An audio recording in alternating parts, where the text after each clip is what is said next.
Welcome everybody to Forza Horizon 4, and today we're taking a look at the 1952 Hudson Hornet.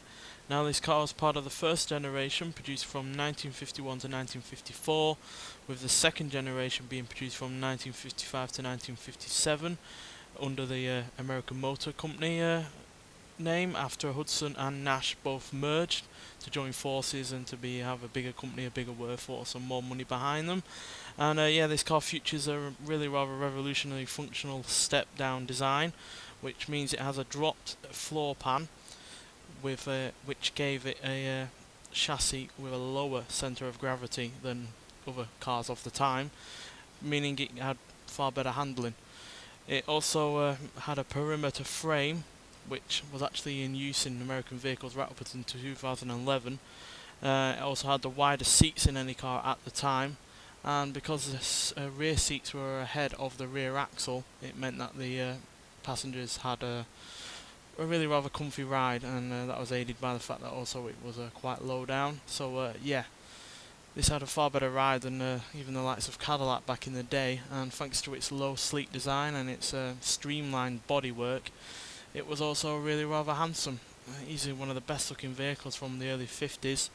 Unfortunately they did ruin it with the second generation, but yeah, this first generation, yeah, beautiful looking car quite frankly, especially with its low roof line. But because obviously the floor pan was also lower, despite the roof being quite as low as it is, there's still plenty of headroom and space in there for, as you can see, 6 people, because there's a bench seat in the front and a bench seat in the back. And yeah, plenty of room and luxury in there. And like I said, comfy ride as well because of where the how the chassis is and where the seats are. Another good part of this vehicle is the engine. Now it might not be a V8 since it's a 5 litre inline 6, but it produces 160 horsepower and 260 pounds-feet of torque.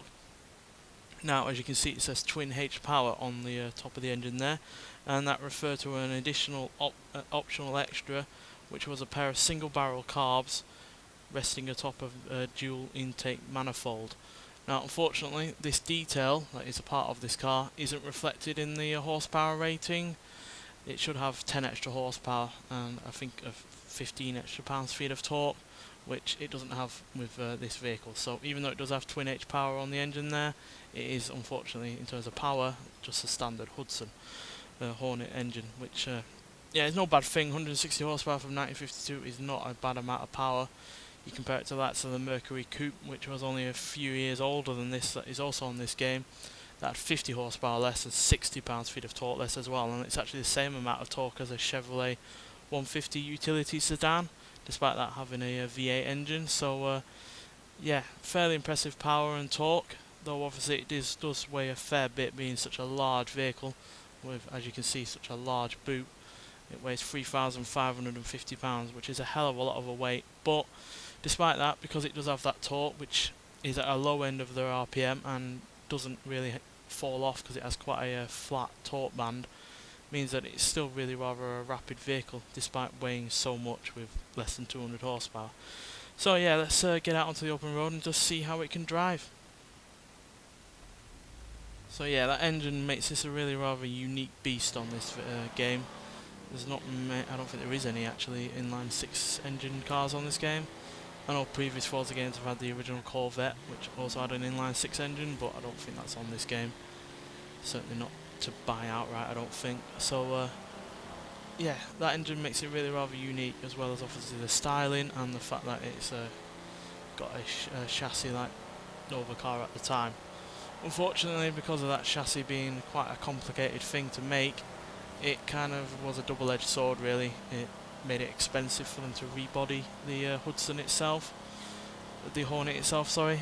So yeah, even though it was far and away the best design you could get at the time, it was also made it expensive to redesign the vehicle, and it also made it expensive to keep up with the competition, because the big three at that point were still doing the usual design of a body on frame, and even though this is a body on frame, it's more of an in-between body and frame and a unibody kind of vehicle.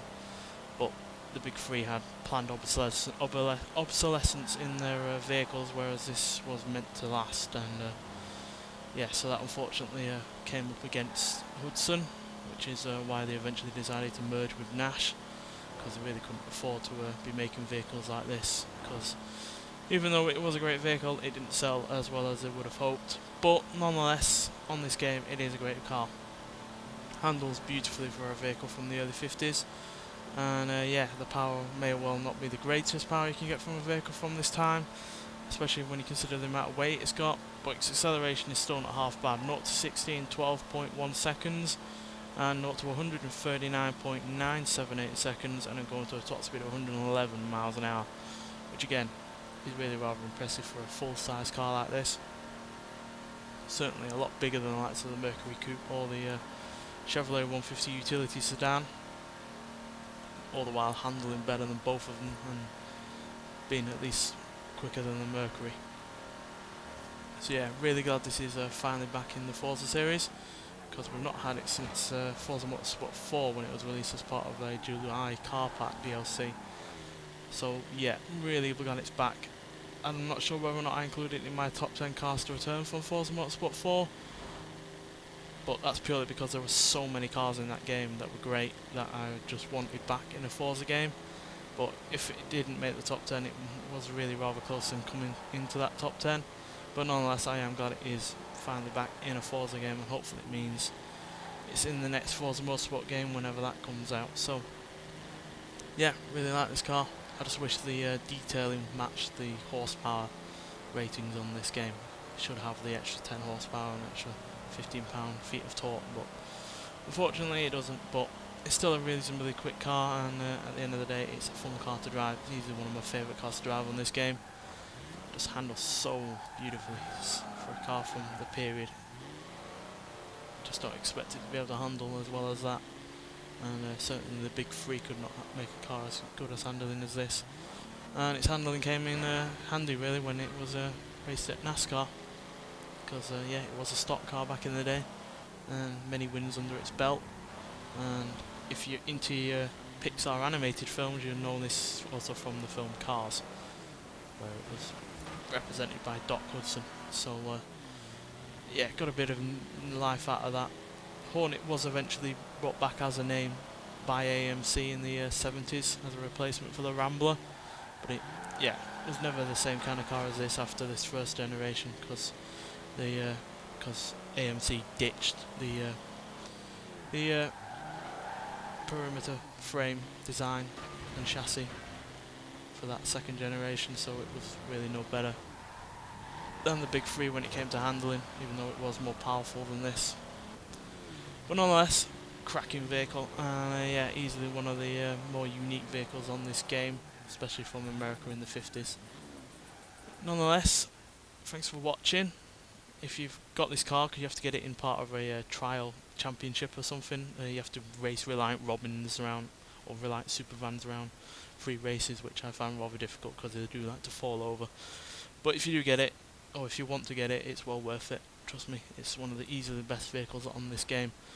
And yeah, if I do a top 10 vehicles on Forza Horizon 4 at the end of the game's life, then yeah, I guarantee this will be in there, unless obviously more vehicles come out that are just as great or even better. Nonetheless, thanks for watching, and I'll see you in the next one. Bye.